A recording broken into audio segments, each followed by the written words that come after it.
Hindi naman siguro ganun, Lods. Nagkataon lang yun. So, eto guys, yung comment ni Sir Moses doon sa sinabi ko na ang dahilan ng ibang mga na-demonetize na malalaking content creator na is dahil doon sa fake engagement or doon sa inauthentic engagement.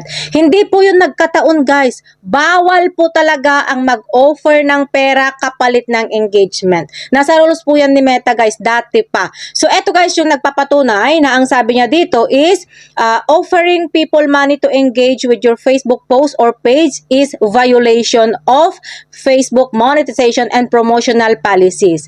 Paying users for likes, comments, or shares is considered manipulating engagement and can lead to your account being demonetized or restricted.